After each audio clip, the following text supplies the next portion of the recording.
Okay, this is on the Sheen job, number 54782, install on 7.2 and 7.3 by Jason. So, come down the stairs, we are replacing this furnace with a 90% furnace, also replacing the AC, upsizing the return air, and upsizing the filter box. So to get this all to work is tricky, so bear with me. Okay, so the new furnace will sit 2.5 inches from the 2x4 wall. So I actually made some marks on the floor right here. It's in dry erase marker, but furnace will be there. Furnace, then a 5-inch wide filter box. You're going to keep the existing return air drop, and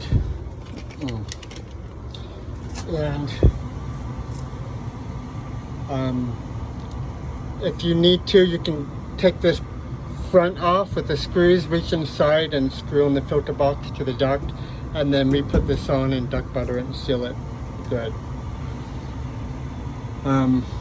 But I wasn't going to get any more air changing any of this duct, so there's nothing else I could have done there to make this work.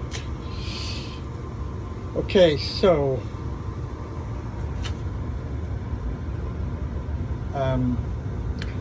okay, the red is what is in front.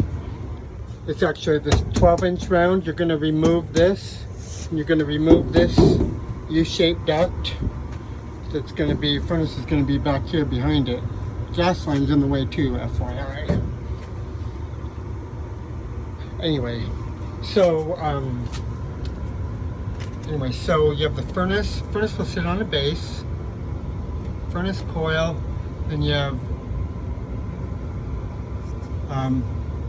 this transition, and then a canvas. Cut line right there. Okay,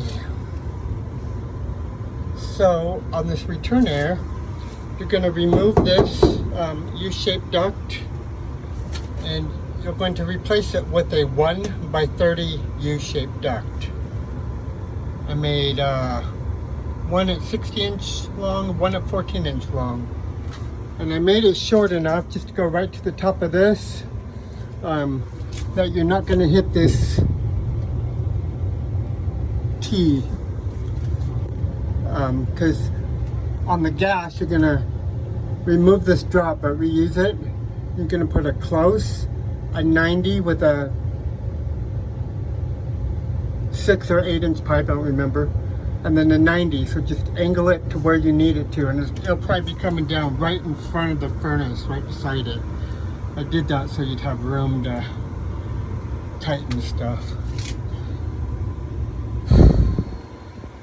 Okay, so remove this 12-inch round, and in place of it, you're going to put this 9x14 90. This is the top view, so it's actually going to sit like that.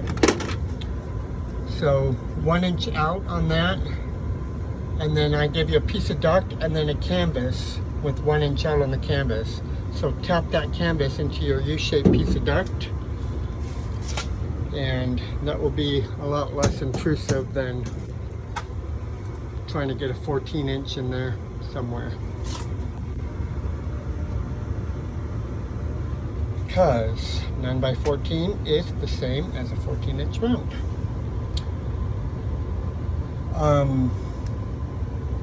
Okay, and on the other side, you're going to upsize this to a 30 by 12 flat grill, and that's all I could do because with the furnace sitting back here, we couldn't do anything else to get return air there. Okay, number 1, combustion air is okay. We have no doors in here. Your vent So I'll do the water heater first. So you're going to cut this 6-inch B-vent up as high as you can. And you can just take the T off if you want to. Yeah, just take the T off at a 6x4 reducer.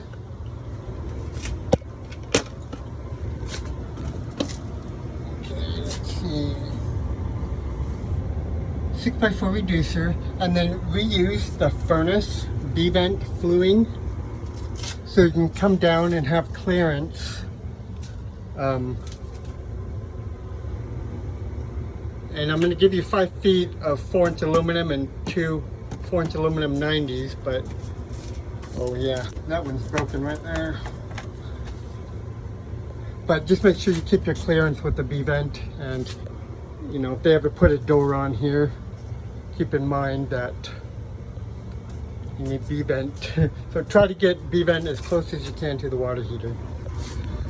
Okay, on the furnace flue, I'm going to run 2-inch PVC through the last joist right there out to a flat termination. Problem is, I took a picture of this. I'll see if I can reach up there with my phone. But you have a header in there a couple feet back, and Lance said to knock that header out. I'm wary about that because there's electrical on the other side of that header and stuff. Let me show you. So, if you can see up there, you see there must be electrical box on the other side and all that junction and wiring and everything. So, Lance did tell him we may have to cut some sheetrock to get through that.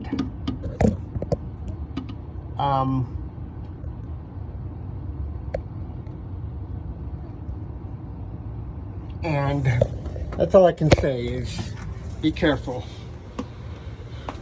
with that one. We're going to go to a flat termination. Okay, the gas. Okay, so remove and reuse the drop. I went over this already, but a close 96, 90, reuse the drop with the caulk, and then from the caulk add a 2T4 cap, flex, and I gave you a 8-inch and a 10-inch nipple with a 90 and a 2-inch. I'm not sure exactly what you need to get out, but you only have 1.5 inches from the edge of the furnace to your new duct. So it's going to be tight, so hopefully you need to get out. AC, so flush the 3/4 inch line set. I'll give you 12 feet of 3/4 Rubitex, replace as needed. The existing is on a cement pad, so reuse the existing disconnect. Right now there is a 20 amp breaker in this disconnect. Our minimum circuit amps is 19.9, max break rate is a 30. I'm afraid if we leave that 20 amp breaker, it's going to have nuisance trips. But I think they put it in there because this 30 amp breaker doesn't have a bar in it. So when you do this, stick a piece of metal or wire through this 30 amp breaker.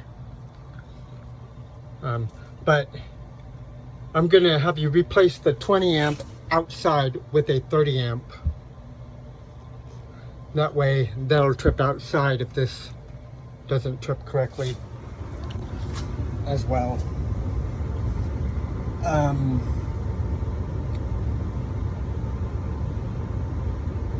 Existing cement pad, reuse existing disconnect. Okay, so you're gonna add a 30 amp QO in the outside disconnect. Drain just to the floor. I'm just couple onto it where you can, standard order. Let's see. Thermostat, you're going to put on a Prestige thermostat. The power, so you're going to reuse the box. I'll give you a new switch and cover. Return air. Well, I went over this already, but that U-shaped piece of duct. We gave you a piece number 5 is a 1x30 recessed end cap.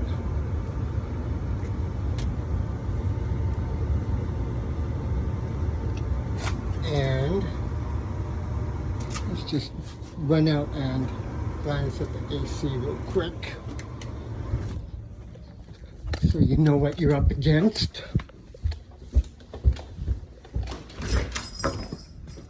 Hey, hello. Just about done. That's okay, I'm in there. Okay.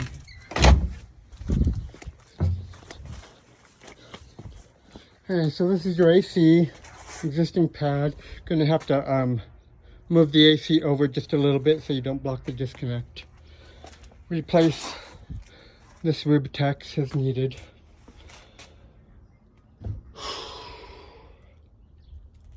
Okay, that's it.